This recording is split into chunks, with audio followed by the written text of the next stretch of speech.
அப்போஸ்தலருடைய நடபடிகள் 15ஆம் அதிகாரம். சிலர் யூதேயாவிலிருந்து வந்து, நீங்கள் மோசேயினுடைய முறைமையின்படியே விருத்த சேதனம் அடையாவிட்டால் இரட்சிக்கப்பட மாட்டீர்கள் என்று சகோதரருக்கு போதகம் பண்ணினார்கள். அதனாலே அவர்களுக்கும் பவுல் பர்னபா என்பவர்களுக்கும் மிகுந்த வாக்குவாதமும் தர்க்கமும் உண்டான போது, அந்த விஷயத்தின் நிமித்தம் பவுலும் பர்னபாவும் அவர்களை சேர்ந்த வேறு சிலரும் எருசலேமில் இருக்கிற அப்போஸ்தலரிடத்திற்கும் மூப்பரிடத்திற்கும் போக வேண்டும் என்று தீர்மானித்தார்கள். அந்தபடி அவர்கள் சபையாரால் வழி விட்டனுப்பப்பட்டு பெனிக்கே சமாரியா நாடுகளின் வழியாய் போய் புறஜாதியார் மனந்திரும்பின செய்தியை அறிவித்து சகோதரர் எல்லாருக்கும் மிகுந்த சந்தோஷத்தை உண்டாக்கினார்கள். அவர்கள் எருசலேமுக்கு வந்து சபையாராலும் அப்போஸ்தலராலும் மூப்பராலும் ஏற்றுக்கொள்ளப்பட்ட போது தேவன் தங்களை கொண்டு செய்தவைகளையெல்லாம் அறிவித்தார்கள். அப்பொழுது பரிசேய சமயத்தாரில் விசுவாசிகளான சிலர் எழுந்து அவர்களை விருத்த சேதனம் பண்ணுகிறதும் மோசேயின் நியாய பிரமாணத்தை கை கொள்ளும்படி அவர்களுக்கு கற்பிக்கிறதும் அவசியம் என்றார்கள். அப்போஸ்தலரும் மூப்பரும் இந்த காரியத்தை குறித்து ஆலோசனை பண்ணும்படி கூடினார்கள். மிகுந்த தர்க்கம் உண்டான போது பேதுரு எழுந்து அவர்களை நோக்கி, சகோதரரே, நீங்கள் அறிந்திருக்கிறபடி புறஜாதியார் என்னுடைய வாயினாலே சுவிசேஷ வசனத்தை கேட்டு விசுவாசிக்கும்படி தேவன் அநேக நாட்களுக்கு முன்னே உங்களில் ஒருவனாகிய என்னை தெரிந்து கொண்டார். இருதயங்களை அறிந்திருக்கிற தேவன் நமக்கு பரிசுத்த ஆவியை தந்தருளினது போல அவர்களுக்கும் தந்தருளி அவர்களை குறித்து சாட்சி கொடுத்தார். விசுவாசத்தினாலே அவர்கள் இருதயங்களை அவர் சுத்தமாக்கி நமக்கும் அவர்களுக்கும் யாதொரு வித்தியாசமும் இராதபடி செய்தார். இப்படி இருக்க நம்முடைய பிதாக்களாலும் நம்மாலும் சுமக்க கூடாதிருந்த நுகத்தடியை சீஷர் கழுத்தின் மேல் சுமத்துவதினால் நீங்கள் தேவனை சோதிப்பானேன். கர்த்தராகிய இயேசு கிறிஸ்துவின் கிருபையினாலே அவர்கள் இரட்சிக்கப்படுகிறது எப்படியோ அப்படியே நாமும் இரட்சிக்கப்படுவோம் என்று நம்பியிருக்கிறோமே என்றான். அப்பொழுது கூடி வந்திருக்கிற யாவரும் அமைந்திருந்து பர்னபாவும் பவுலும் தங்களை கொண்டு தேவன் புறஜாதிகளுக்குள்ளே செய்த அடையாளங்கள் அற்புதங்கள் யாவையும் விவரித்து சொல்ல கேட்டார்கள். அவர்கள் பேசி முடிந்த பின்பு யாக்கோபு அவர்களை நோக்கி, சகோதரரே, எனக்கு செவி கொடுங்கள். தேவன் புறஜாதிகளினின்று தமது நாமத்திற்காக ஒரு ஜனத்தை தெரிந்து கொள்ளும்படி முதல் அவர்களுக்கு கடாட்சி தருளின விதத்தை சிமியோன் விவரித்து சொன்னாரே, அதற்கு தீர்க்கதரிசிகளுடைய வாக்கியங்களும் ஒத்திருக்கிறது. எப்படியெனில், மற்ற மனுஷரும் என்னுடைய நாமம் தரிக்கப்படும் சகல ஜாதிகளும் கர்த்தரை தேடும்படிக்கு நான் இதற்கு பின்பு திரும்பி வந்து விழுந்து போன தாவீதின் கூடாரத்தை மறுபடியும் எடுப்பித்து அதிலே பழுதாய் போனவைகளை மறுபடியும் சீர்படுத்தி அதை செவ்வையாக நிறுத்துவேன் என்று இவைகளை எல்லாம் செய்கிற கர்த்தர் சொல்லுகிறார் என்று எழுதியிருக்கிறது.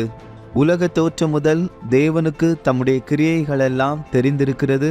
ஆதலால் புறஜாதிகளில் தேவனிடத்தில் திரும்புகிறவர்களை கலங்க பண்ணலாகாதென்றும் விக்கிரகங்களுக்கு படைத்த அசுசியானவைகளுக்கும் வேசித்தனத்திற்கும் நெருக்குண்டு செத்ததற்கும் இரத்தத்திற்கும் விலகி இருக்கும்படி அவர்களுக்கு நாம் எழுத வேண்டுமென்றும் நான் தீர்மானிக்கிறேன். மோசேயின் ஆகமங்கள் ஓய்வு நாள் தோறும் ஜெப ஆலயங்களில் வாசிக்கப்பட்டு வருகிறபடியால் பூர்வ காலம் தொடங்கி சகல பட்டணங்களிலும் அந்த ஆகமங்களை பிரசங்கிக்கிறவர்களும் உண்டே என்றான். அப்பொழுது தங்களில் சிலரை தெரிந்து கொண்டு பவுலோடும் பர்னபாவோடும் அந்தியோகியாவுக்கு அனுப்புகிறது அப்போஸ்தலருக்கும் மூப்பருக்கும் சபையார் எல்லாருக்கும் நலமாக கண்டது. அவர்கள் யாரென்றால் சகோதரரில் விசேஷித்தவர்களாகிய பர்சபா என்று மறுபேர் கொண்ட யூதாவும் சீலாவுமே.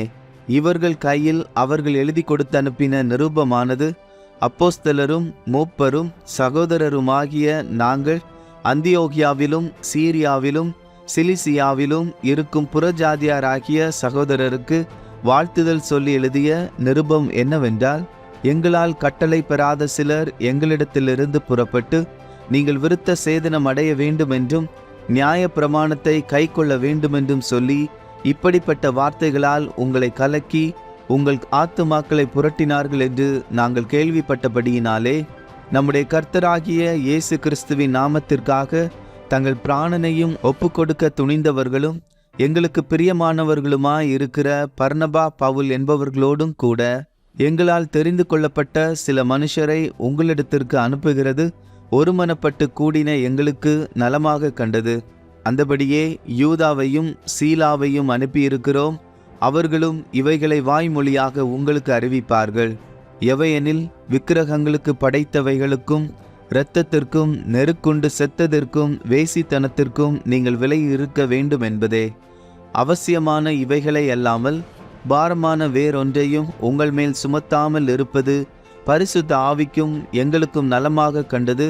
இவைகளுக்கு விலகி நீங்கள் உங்களை காத்து கொள்வது நலமாயிருக்கும், சுகமாயிருப்பீர்களாக என்று எழுதினார்கள். அவர்கள் அனுப்பிவிடப்பட்டு அந்தியோகியாவுக்கு வந்து சபையை கூடி வர செய்து நிருபத்தை ஒப்புவித்தார்கள். அதை அவர்கள் வாசித்து அதனால் உண்டாகிய ஆறுதலுக்காக சந்தோஷப்பட்டார்கள். யூதா சீலா என்பவர்களும் தீர்க்கதரிசிகளாய் இருந்தபடியினாலே அநேக வார்த்தைகளினால் சகோதரருக்கு புத்தி சொல்லி அவர்களை திடப்படுத்தி சில காலம் அங்கே இருந்து பின்பு சகோதரரால் சமாதானத்தோடே அப்போஸ்தலரிடத்திற்கு அனுப்பிவிடப்பட்டார்கள். ஆகிலும் சீலாவுக்கு அங்கே தரித்திருக்கிறது நலமாய் கண்டது. பவுலும் பர்னபாவும் அந்தியோகியாவிலே சஞ்சரித்து வேறே அநேகரோடும் கூட கர்த்தருடைய வசனத்தை உபதேசித்து பிரசங்கித்து கொண்டிருந்தார்கள். சில நாளைக்கு பின்பு பவுல் பர்னபாவை நோக்கி, நாம் கர்த்தருடைய வசனத்தை அறிவிக்கிற சகல பட்டணங்களிலும் உள்ள சகோதரர்கள் எப்படி இருக்கிறார்கள் என்று போய் பார்ப்போம் வாரும் என்றான். அப்பொழுது பர்னபா என்பவன் மார்க் என்னும் பேர் கொண்ட யோவானை கூட அழைத்து கொண்டு போக வேண்டும் என்றான். பவுலோ, அவன் பம்பிலியா நாட்டிலே நம்மை விட்டு பிரிந்து நம்மோடு கூட ஊழியத்துக்கு வராததினாலே அவனை அழைத்து கொண்டு போகக்கூடாது என்றான்.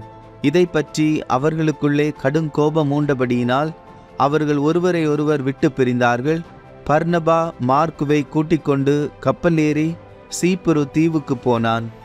பவுலோ சீலாவை தெரிந்து கொண்டு சகோதரராலே தேவனுடைய கிருபைக்கு ஒப்புவிக்கப்பட்டு புறப்பட்டு சீரியாவிலும் சிலிசியாவிலும் திரிந்து சபைகளை திடப்படுத்தினான்.